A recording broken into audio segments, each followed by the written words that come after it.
ओम जय श्री हरि विष्णु। जय माता रानी। दोस्तों, आपका आपके अपने चैनल सनातन स्तुति सुनीता में बहुत बहुत स्वागत है।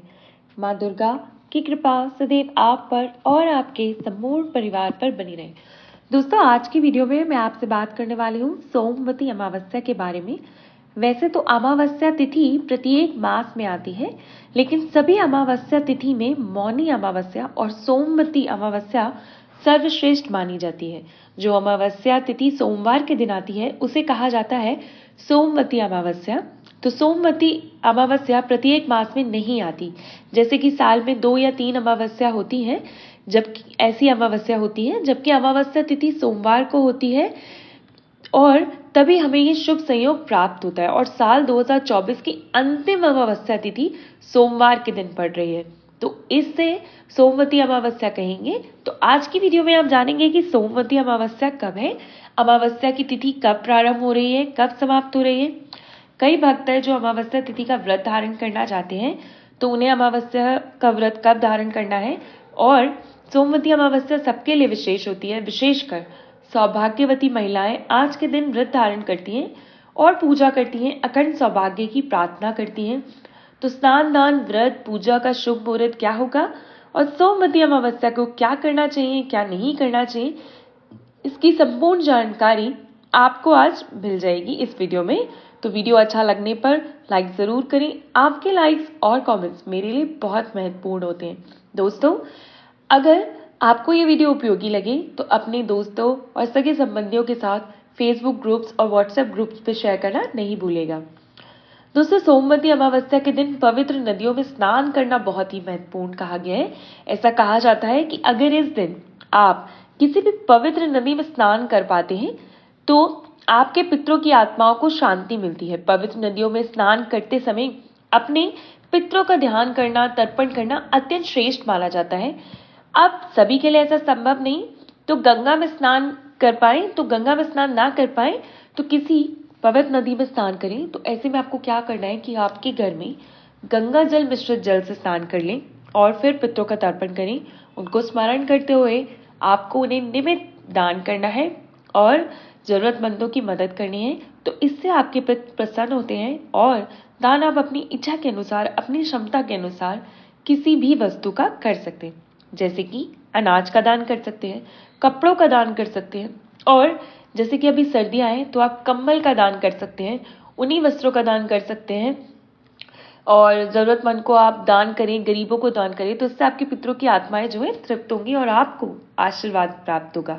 चाहे तो आप ब्राह्मण को भी दान कर सकते हैं, मतलब ये आपकी इच्छा और क्षमता के अनुसार आप करें कि आपको किस तरह का दान करना है।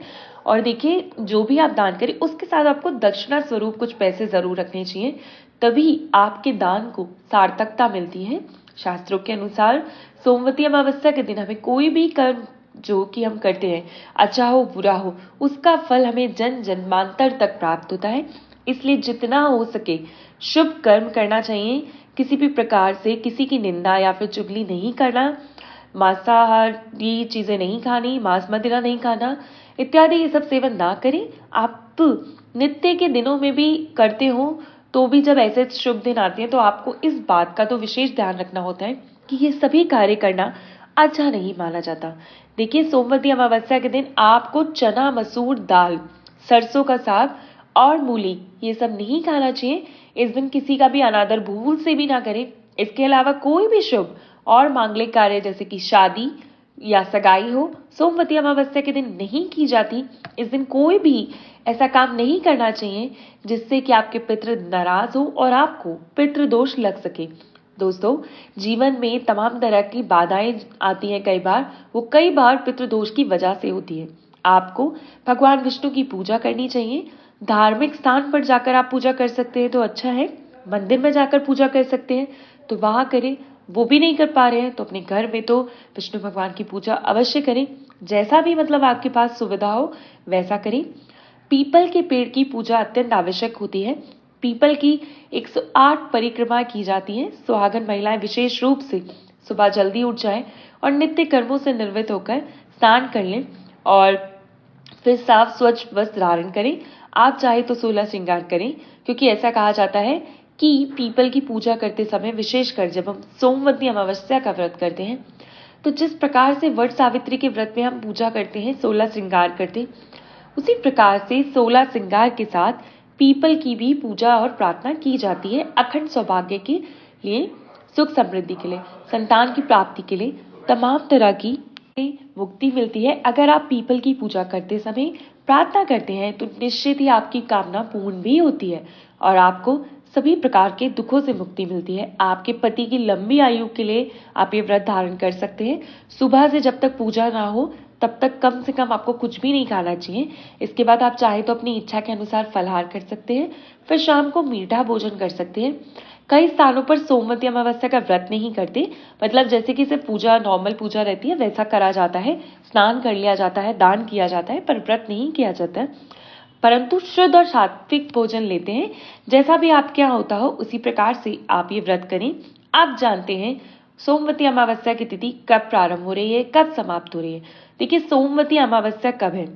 सोमवती अमावस्या की तिथि प्रारंभ हो रही है दिसंबर 30 को सुबह 4:01 पर और समाप्त हो रही है 31 दिसंबर को सुबह 3:46 पर। तो सूर्योदय कालीन तिथि के अनुसार 30 दिसंबर को अमावस्या तिथि सोम अमावस्या तिथि मानी जाएगी। 30 दिसंबर को सूर्योदय काल का समय आपको प्राप्त हो रहा है सुबह 7:01 पर और सूर्यास्त का समय 5:47 पर। अमावस्या तिथि पर ब्रह्म मुहूर्त में स्नान किया जाता है और ब्रह्म मुहूर्त का समय रहेगा 30 दिसंबर को सुबह 5:35 से सुबह 6:02 तक। तो इस समय आप स्नान कर सकते हैं। चाहे तो आप अपने घर में स्नान करें और बहुत अच्छा रहेगा कि अगर आप किसी पवित्र नदी में स्नान कर पाते हैं। 30 दिसंबर को अमृत काल का समय आपको प्राप्त होगा शाम को 5:28 से लेकर शाम को 7:06 तक। देखिए, अमृत काल ऐसा समय होता है जिस समय में आप पूजा पाठ करते हैं, मंत्रों का जप करते हैं, कोई भी उपाय करते हैं तो आपको उसका फल कई गुना होकर प्राप्त होता है। जैसा कि अमृत काल नाम से ही पता चलता है कि इस समय किया गया कोई भी शुभ कार्य अमृत के समान फल देने वाला होता है, मतलब कभी भी उस कर्म का फल नष्ट नहीं होता। इसलिए इस समय में शुभ कर्म करने का प्रयास करें। और अब बात करते हैं अभिजीत मुहूर्त की। देखिए, अभिजीत मुहूर्त का समय आपको प्राप्त होगा दोपहर में 12:08 से दोपहर 12:50 तक। तो ये अभिजीत मुहूर्त है। ये जो मुहूर्त होता है भगवान श्री हरि विष्णु को अत्यंत प्रिय समय होता है, सर्वाधिक शुभ इसलिए से माना जाता है। इस समय में कोई भी शुभ कार्य प्रारंभ कर सकते हैं। कोई भी शुभ कार्य अगर आप करते हैं तो उसमें आपको सफलता मिलती है। अच्छा, सोमवती अमावस्या के दिन बहुत ही शुभ संयोग आपको प्राप्त हो रहा है सर्वार्थ सिद्धि योग का। देखिए, सर्वार्थ सिद्धि योग एक ऐसा योग होता है जिसमें कोई भी कार्य करने पर आपको सिद्धि मिलती है। सर्वार्थ सिद्धि योग आपका प्रारंभ हो रहा है 29 दिसंबर को रात्रि में 11:02 से योग समाप्त हो रहा है 30 दिसंबर को सुबह 7:01 पर। मतलब 30 दिसंबर को सोमवती अमावस्या है। अगर आप ब्रह्म मुहूर्त में स्नान करते हैं तो ब्रह्म मुहूर्त में पूजा करते हैं तो इस योग का समय आप इस समय कर सकते हैं। इस समय अगर आप दान, स्नान, पूजा इत्यादि करते हैं तो इसका फल आपको कई गुना प्राप्त होगा। अगर आप किसी कामना के लिए यानी कि किसी विशेष मनोकामना के निमित्त कोई पूजा करें तो निश्चित ही आपको मनोकामना पूर्ण होगी। तो इस समय जरूर ध्यान रखें। यह समय आप नोट कर रख सकते हैं और इस समय आप अपनी मनोकामना सिद्धि के लिए भगवान से पूजा अर्चना कर सकते हैं। अब बात करते हैं ऐसे समय की जिस समय में किसी भी प्रकार का शुभ कार्य आपको नहीं करना चाहिए, मतलब प्रारंभ नहीं करें कोई भी शुभ कार्य। वह समय है राहु काल का। 30 दिसंबर को राहु काल का समय है 8:31 से सुबह 9:50 तक। तो जैसे कि पीपल की पूजा करनी है, परिक्रमा करनी है, तो आप लोग ध्यान देंगे कि राहु काल से पहले प्रारंभ कर लीजिए। फिर राहु काल में कर सकते हैं, कोई दिक्कत नहीं, लेकिन राहु काल से ही पूजा प्रारंभ ना करें। ठीक है। सोमवती अमावस्या की संपूर्ण पूजा विधि, जो व्रत की कथा है, जो भी जानकारी आपको चाहिए वो आने वाली वीडियो में मिल जाएगी। कोई विशेष वीडियो देखना चाहते हैं तो कमेंट बॉक्स में जरूर लिख दीजिए। आपके प्रश्नों पर आपको वीडियो जरूर मिलेगी। आज की वीडियो आपको कैसी लगी कमेंट बॉक्स में जरूर बताइएगा। अच्छी लगे तो लाइक कीजिए, शेयर कीजिए, और अगर हमारे चैनल पर पहली बार आए हैं और अभी तक आपने चैनल सब्सक्राइब नहीं किया तो वीडियो उपयोगी लगने पर चैनल को सब्सक्राइब जरूर करें, बेल आइकन को प्रेस करें। इससे ये होगा आने वाली नई वीडियो जो भी अपलोड होगी उसकी नोटिफिकेशन आपको सही समय पे प्राप्त होगी। अब मिलती हूँ आपसे अगली वीडियो में, तब तक के लिए ओम श्री भगवते वासुदेवाय नमः।